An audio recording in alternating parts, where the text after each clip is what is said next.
So welcome back. I want to talk a little bit about why it is that I believe everyone already has the answers inside of them. You know, coming from trauma and wounds, this sense that you have lost your identity, you've lost who you are, and you're looking for the answers, like in the external world, you know, through substances, through objects, through other people, through relationships, which that's a real thing because we are designed to attach. In a healthy and secure way, it gets distorted from viewpoints and perceptions that parts of you are holding on to. If we can move past the parts that are protecting us so well, they do such an amazing job to distract us, to dissociate from reality, from feeling what we're truly feeling in the moment. If we can gain their trust and work with them so that they can step back, we have this viewpoint, a new perception of life, being more authentic, truly living in self more, and collectively working with parts as a system more. Like, that's the answer. I mean, it's not out here somewhere. There's no one that's going to tell you all the answers to life, how to live your life, who you really are. You know, that sense of self-discovery is going to take risk, facing a bunch of unknowns, further developing who you truly are, further growing into that.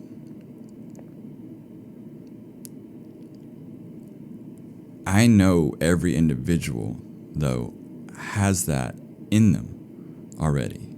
So no matter what therapy you do, or how many books you read, or podcasts you listen to, or gurus, or whoever, like, no one can give it to you. It's a matter of excavating, removing, taking away all the shielding that is keeping that from truly existing. That's why I do this. This is why I continue to do the podcast, continue to do, you know, Instagram Reels, and starting YouTube now, to try to share my lived experience, my personal story with this, to help as many people as I can. It's why I do one-on-one coaching. It's why I do, you know, group work with people. I'm a big believer with groups.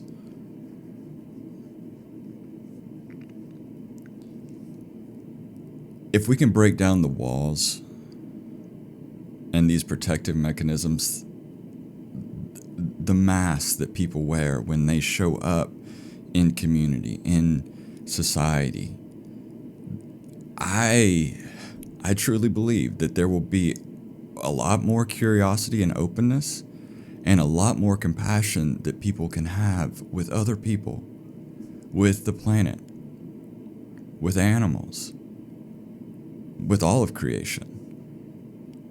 And I, for one, would like to live in a place where people are more compassionate and more open. So if I can bring that in just micro doses, in little, really small steps here, if I could help people gain the life that they truly want to be living, and not be hiding, and not be so small inside of a box. I mean, that would be amazing. So this is my mission. This is my journey. I'm on the journey myself. I have so much more to do and to become and grow. Like I believe I'm going to constantly be growing and becoming more of who I am, and until the day I die. I'm not arrived yet. I'm here to walk, side by side with people on this path that are also choosing to walk on the same path, which requires a lot of effort and energy. It's gonna require a lot of saying no to things in life, to pausing more, being more present, which is uncomfortable, which takes a lot of practice.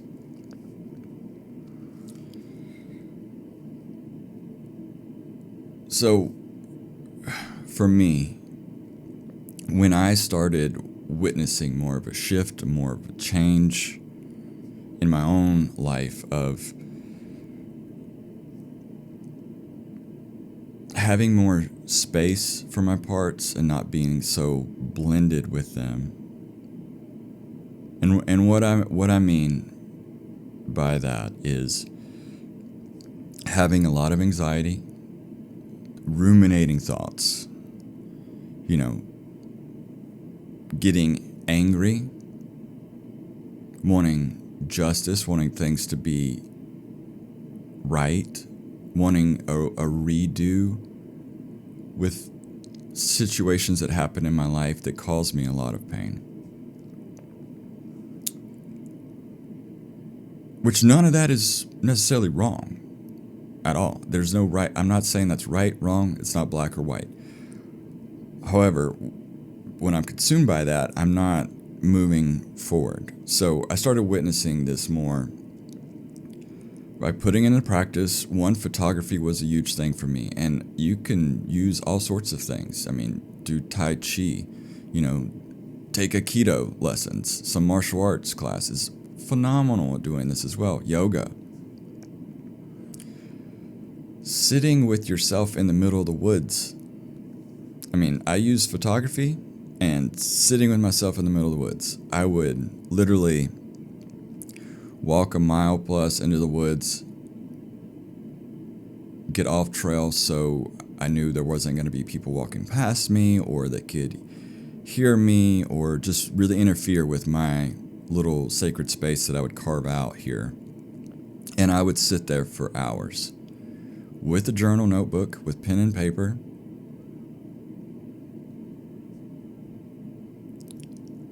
and be with what was coming up inside of me.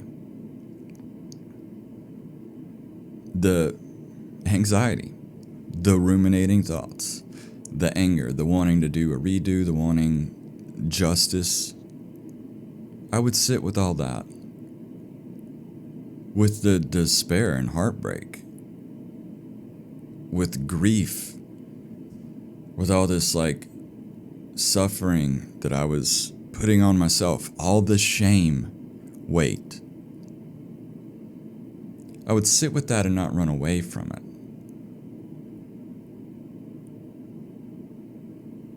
And in doing so, I was building trust with parts of me that were protecting myself. Trust that I wasn't going to leave them, because that's what happened in the past.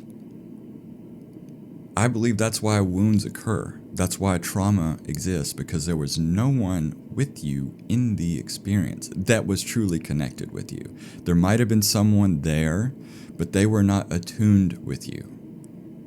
They were not there with your nervous system, meeting you where you're at. They had their own agenda, caught up in their own parts, their own wounding. So they didn't have the capacity to be there for you.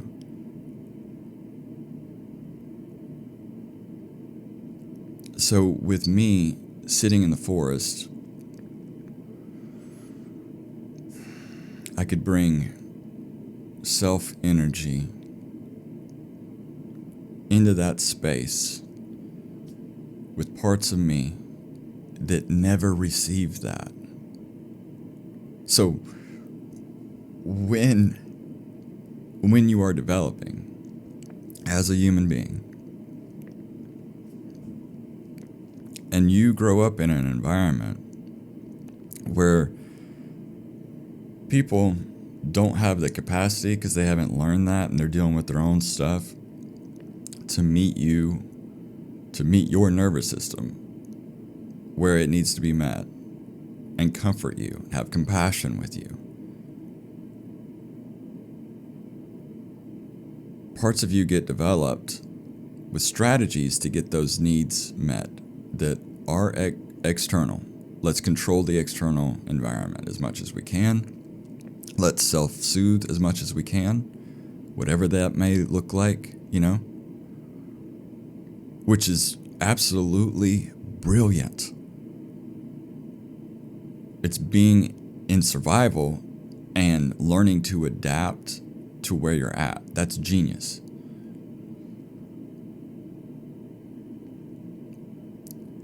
There is another way. Me sitting in the forest was showing my parts. There is another way. I can bring my own witnessing to you, to witness you in your story, to really hear you out. You're screaming at me with the megaphone. I'm angry. I'm angry about so-and-so. Or this situation. Being taken advantage of again. I'm angry at this part that keeps people pleasing. And then the people pleaser part is like, I'm just trying to exist and get by and keep you safe. And then I have the part on the drawing board over here that wants to sketch everything else out in life in the future of like, if I can plan this out, if I could get this one thing, if I could save this much money, it'll get me out of this situation. If fill in the blank. The drawing board over here is just filled full of doodles and mathematical equations. That's a part of me. Hey, thank you.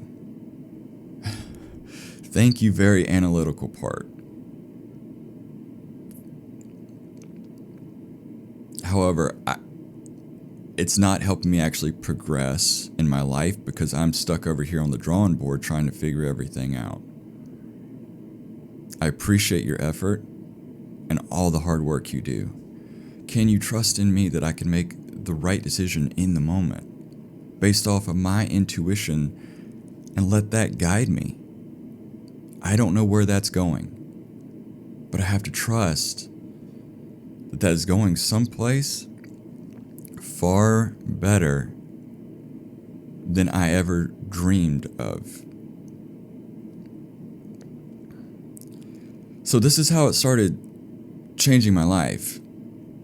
In the forest, being in the moment, stopping on walks, taking pictures, framing it, making sure all the settings on the camera were right. I did everything manual on a film camera. So there was a lot to just take in that one moment and super focus on it.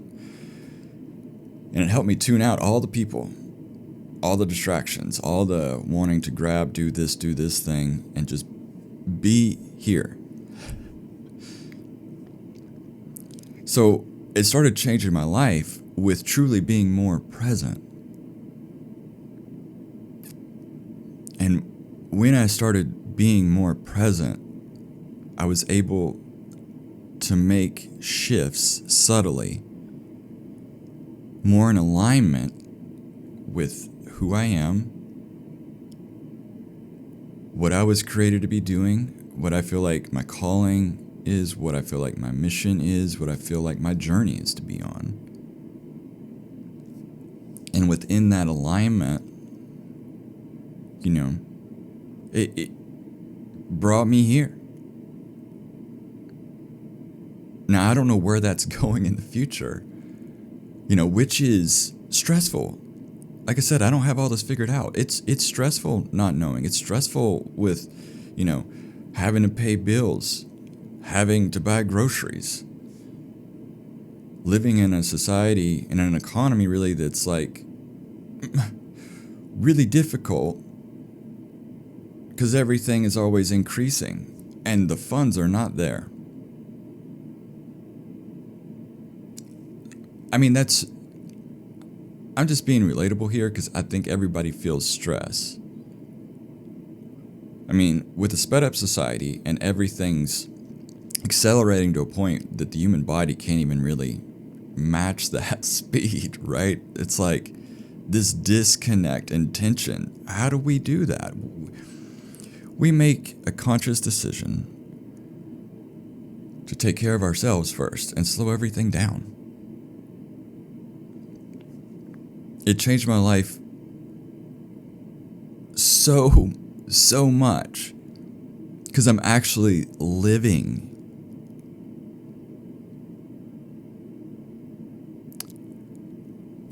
I'm not here chasing more. What I mean by that is like chasing more income, chasing a big house or a car, or I'm not chasing more. I'm slowing everything down and being grateful of this is what I have. This is what I have to work with. This is where I'm at on my journey. These are the people that I have in my life. Now, do I dream of, wow, I really want more community, more connection, helping more people. I dream about, it would be great to live at the ocean and take beach walks every day. Sure, that would be amazing. What do I have right now? I am so grateful. I can walk, not far away from me and be in woods, be around trees.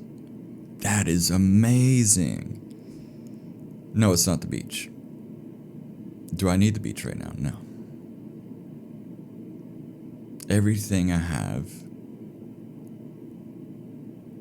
I am truly grateful for, and my needs are met. This place of there is abundance, not scarcity.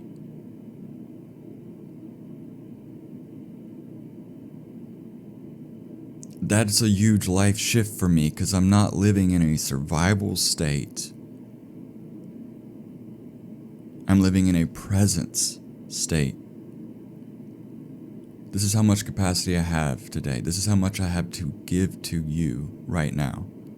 And saying, no, I don't have any more to give to you right now. And not carrying that weight, because it's not all up to me to solve everyone else's problems or to attune to everyone's nervous system or to regulate them or to help them. And that took me a long time. I'm still learning how to do that and not carrying that weight around. But I'm not in control of all this. So just surrendering to that every day, that's where I'm at. That's where this work can take you. This is what I truly want to bring to other people. Because if more people can live like this, there will be a lot more peace and a lot more compassion and a lot more connection, between everyone.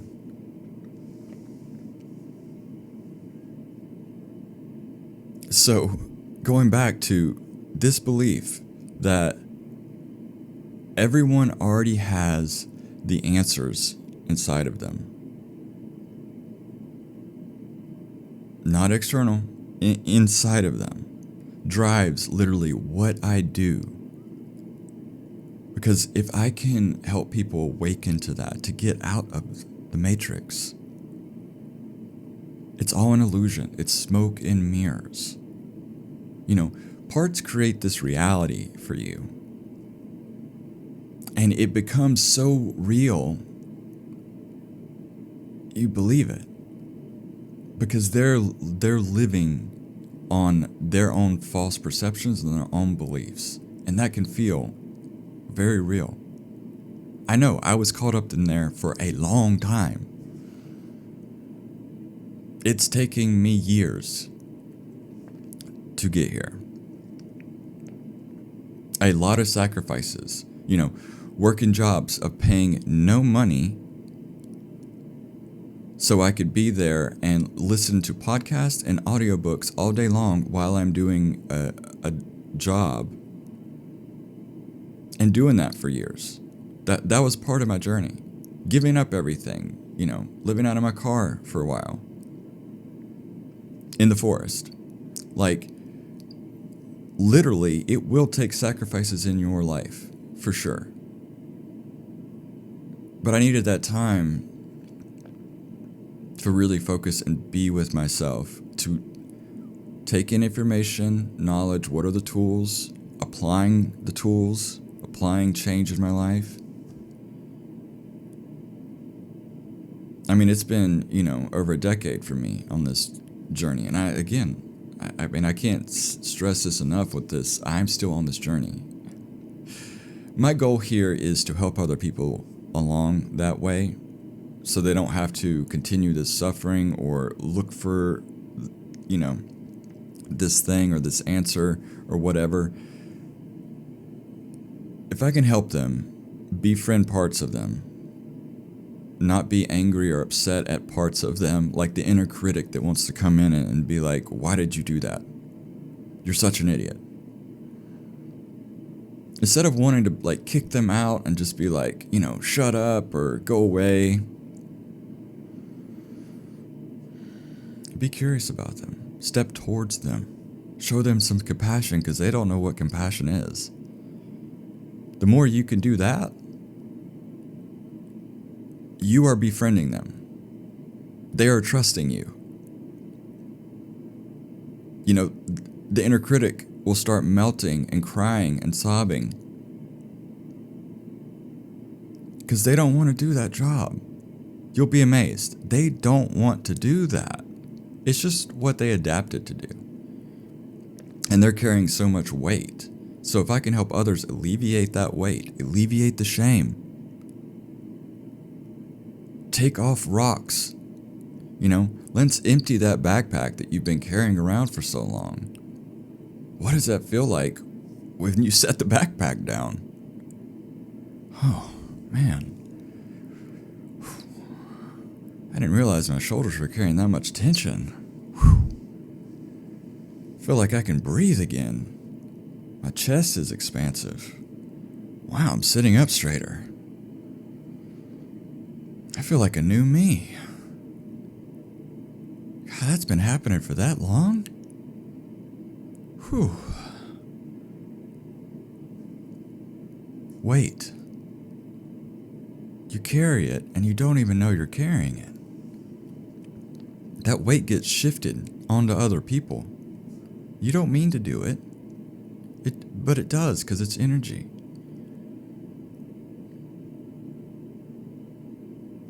So, the more I can help you take those rocks and put them down, the lighter that you are, the freer that you are, the more capacity you have to be present with other people, to truly feel alive in the moment, to experience life. That's what this is all about.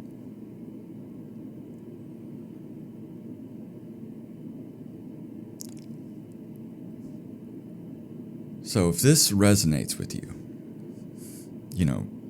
I encourage you to follow me on YouTube and on Instagram, and liking and sharing the podcast. I would really appreciate that. I have more to share in the future. And thank you for spending time with me.